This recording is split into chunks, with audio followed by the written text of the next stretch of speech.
Kisahmuslim.com. Kisah penggugah jiwa. Kisah Nabi Musa dan Harun alaihimassalam. Bagian kelima. Kisah Nabi Musa dan Khidir.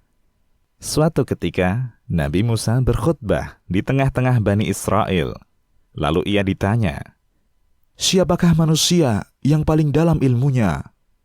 Ia menjawab, "Sayalah, orang yang paling dalam ilmunya." Maka Allah Subhanahu wa Ta'ala menyalahkannya karena tidak mengembalikan ilmu kepadanya.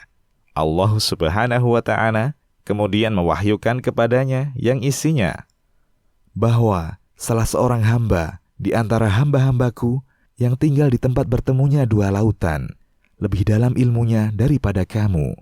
Musa berkata, "Wahai Tuhanku, bagaimana caraku menemuinya?" Maka dikatakan kepadanya, "Bawalah ikan yang sudah mati dalam sebuah keranjang.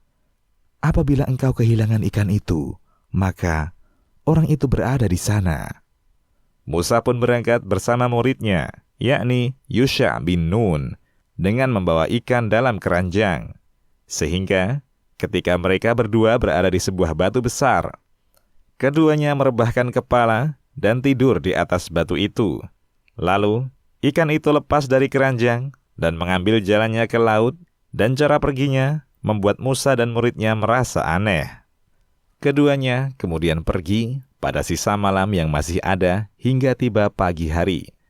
Ketika pagi harinya, Musa berkata kepada muridnya, "Bawalah kemari makanan kita. Sungguh, kita telah merasa letih karena perjalanan ini." Musa tidaklah merasakan keletihan, kecuali setelah melalui tempat yang diperintahkan untuk didatangi. Muridnya kemudian berkata kepadanya, "Tahukah engkau, ketika kita mencari tempat berlindung di batu tadi, aku lupa menceritakan tentang ikan itu, dan tidak ada yang membuatku lupa untuk mengingatnya kecuali setan." Musa berkata, "Itulah tempat yang kita cari." Lalu keduanya kembali mengikuti jejak mereka semula.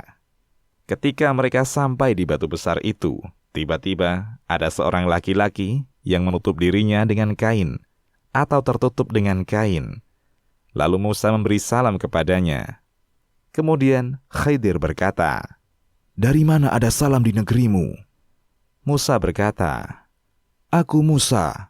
Khidir berkata, "Apakah Musa Nabi Bani Israel?" Ia menjawab, "Ya."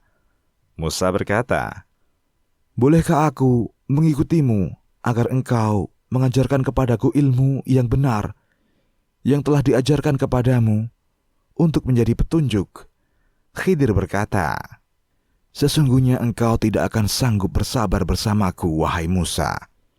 Sesungguhnya aku berada di atas ilmu dari ilmu Allah yang Dia ajarkan kepadaku, yang engkau tidak mengetahuinya.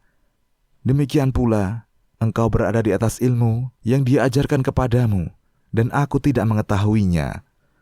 Musa berkata, "Engkau akan mendapatiku insya Allah sebagai orang yang sabar, dan aku tidak akan mendurhakai perintahmu." Keduanya pun pergi berjalan di pinggir laut. Sedang mereka berdua tidak memiliki perahu. Lalu ada sebuah perahu yang melintasi mereka berdua. Maka keduanya berbicara dengan penumpangnya agar mengangkutkan mereka berdua. Dan ternyata diketahui oleh para penumpangnya bahwa yang meminta itu Khidir. Maka mereka pun mengangkut keduanya tanpa upah. Tiba-tiba ada seekor burung lalu turun ke tepi. Lalu turun ke tepi perahu. Kemudian mematuk sekali atau dua kali patukan ke laut. Khidir berkata, "Wahai Musa, ilmuku dan ilmumu yang berasal dari Allah tidak lain seperti patukan burung ini ke laut, yakni tidak ada apa-apanya di hadapan ilmu Allah." Lalu Khidir mendatangi papan di antara papan-papan perahu, kemudian dicabutnya.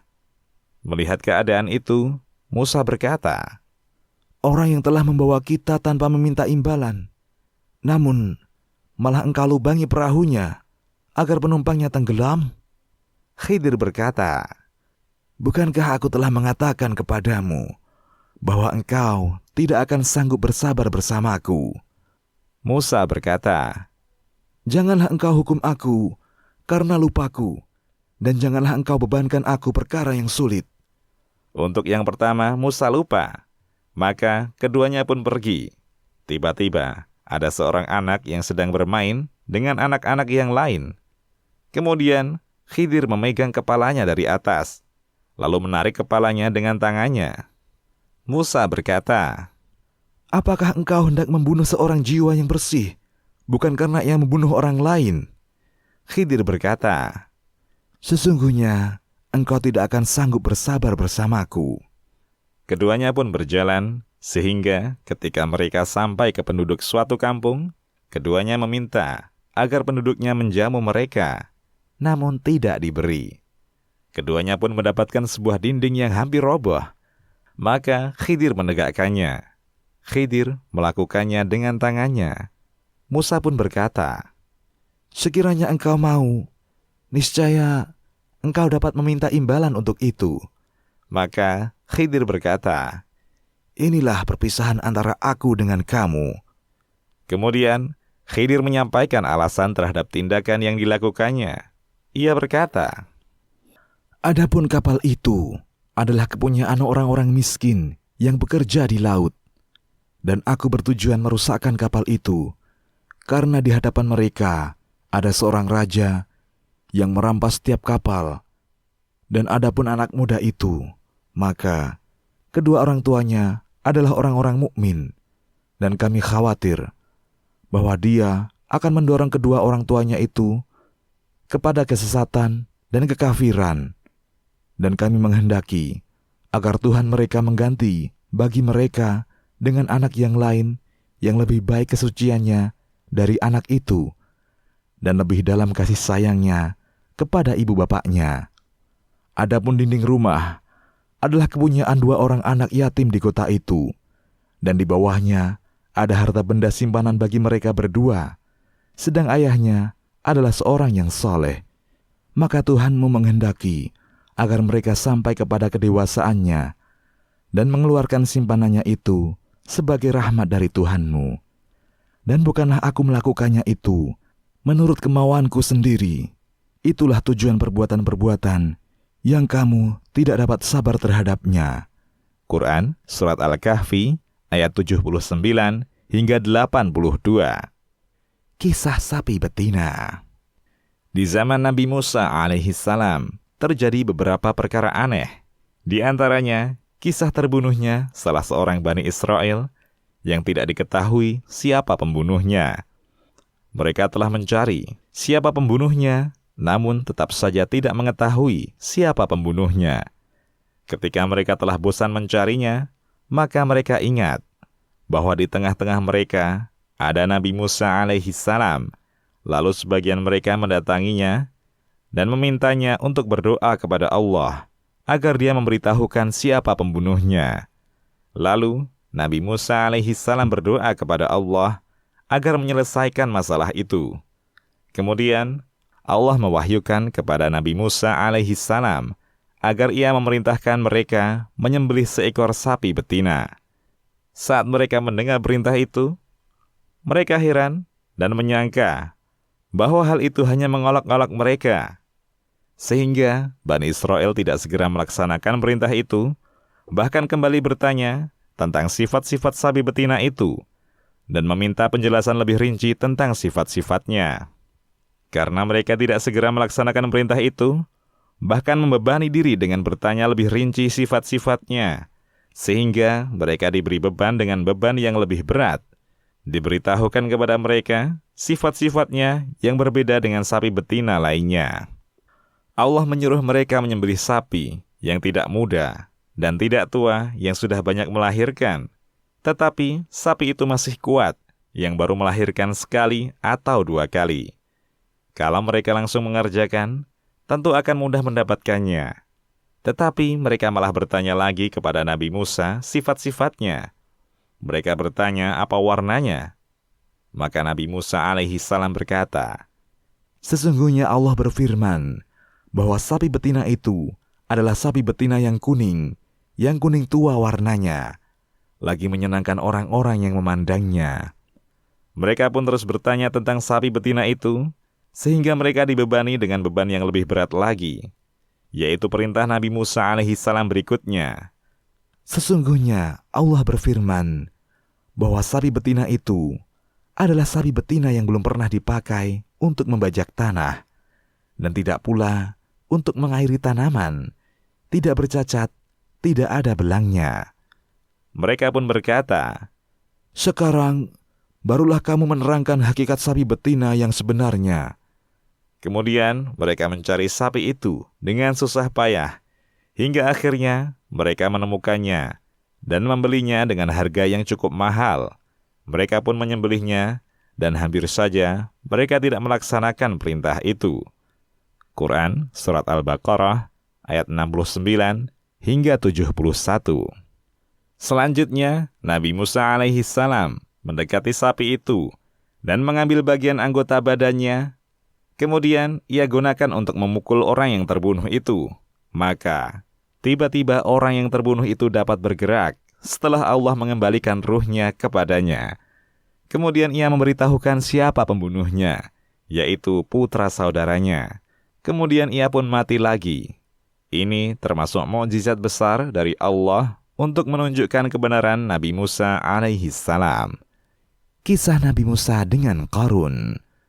Qarun termasuk kaum Nabi Musa alaihissalam. Ia adalah seorang yang kaya, harta dan simpanannya banyak. Bahkan kunci-kunci simpanan kekayaannya tidak dapat dibawa kecuali oleh orang-orang yang kuat. Akan tetapi, Qarun mendurhakai Nabi Musa dan Harun.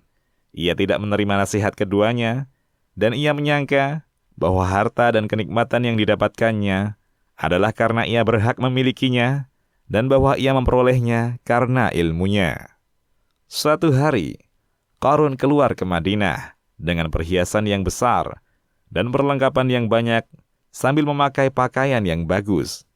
Ketika ia melewati manusia, maka sebagian manusia mendekatinya untuk memberinya nasihat dengan berkata, Janganlah kamu terlalu bangga. Sesungguhnya Allah tidak menyukai orang-orang yang terlalu membanggakan diri. Dan carilah pada apa yang telah dianugerahkan Allah kepadamu kebahagiaan di negeri akhirat. Dan janganlah kamu melupakan bagianmu dari kenikmatan duniawi, dan berbuat baiklah kepada orang lain, sebagaimana Allah telah berbuat baik kepadamu. Dan janganlah kamu berbuat kerusakan di muka bumi. Sesungguhnya Allah tidak menyukai orang-orang yang berbuat kerusakan. Quran Surat Al-Qasas ayat 76 hingga 77. Maka Qarun menolak nasihat itu. Dengan sombong ia berkata, Sesungguhnya aku hanya diberi harta itu karena ilmu yang ada padaku. Ia menyangka bahwa harta yang diperolehnya ini karena kecerdasan dan kemampuannya. Suatu ketika, Qarun keluar ke hadapan manusia dengan satu iring-iringan yang lengkap dengan pengawal, hamba sahaya, dan segala kemewahannya untuk memperlihatkan kemegahannya kepada kaumnya. Saat itu, sebagian manusia ada yang terfitnah, yakni terpukau dengan kekayaan dan perhiasan Qarun. Mereka ingin sekiranya mereka mempunyai seperti yang dimiliki Qarun. Tetapi orang-orang soleh di antara mereka berkata, Pahala Allah lebih baik bagi orang yang beriman dan beramal soleh. Ketika Qarun terus bersikap sombong dan congkak, maka Allah benamkan Qarun dan rumahnya ke dalam bumi, dan tidak ada seorang pun yang mampu menolongnya. Dan ketika itu, orang-orang yang kemarin mencita-citakan kedudukan Qarun itu, mereka berkata, Aduhai, benarlah Allah melapangkan rezeki bagi siapa yang Dia kehendaki dari hamba-hambanya dan menyempitkannya. Kalau Allah tidak melimpahkan karunia-Nya atas kita, benar-benar Dia telah membenamkan kita pula. Wahai, tidak beruntung orang-orang yang mengingkari nikmat Allah. Quran Surat Al-Qasas ayat 82. Wafatnya Nabi Musa alaihissalam. Rasulullah sallallahu alaihi wasallam menceritakan tentang wafatnya Nabi Musa alaihissalam sebagai berikut. malaikat maut datang kepada Nabi Musa alaihi salam. Lalu malaikat itu berkata kepadanya, "Penuhilah Tuhanmu." Maka Nabi Musa segera memukul mata malaikat maut dan mencoloknya. Kemudian malaikat itu kembali kepada Allah Ta'ala dan berkata, "Engkau mengirimku kepada seorang hamba yang tidak mau mati, dan ia telah mencolok mataku." Lalu Allah mengembalikan matanya dan berfirman, "Kembalilah kepada hambaku dan katakan, apakah engkau ingin hidup? Jika engkau ingin hidup, maka letakkanlah tanganmu di atas punggung sapi. Maka hidupmu sampai waktu sebanyak bulu yang tertutup tanganmu. Engkau masih dapat hidup setahun." Kemudian Musa berkata, "Selanjutnya apa?" Allah berfirman, "Selanjutnya engkau mati." Musa berkata, "Kalau begitu, sekaranglah segera. Wahai Tuhanku, matikanlah aku di dekat negeri yang suci, yang jaraknya sejauh lemparan batu." Rasulullah Shallallahu Alaihi Wasallam bersabda, "Demi Allah, kalau sekiranya aku berada dekat sana, tentu aku akan memberitahukan kalian kuburnya di pinggir jalan, di dekat bukit pasir merah." Hadis riwayat Muslim. Disebutkan dalam riwayat bahwa para malaikat yang mengurus pemakamannya dan menyolatkannya, ketika itu usianya 120 tahun. Selesai dengan pertolongan Allah dan taufiknya. Wassallallahu ala nabiyyina Muhammad wa ala alihi wa sahbihi wasallam. Demikian, wallahu a'lam. Kisahmuslim.com. Kisah penggugah jiwa.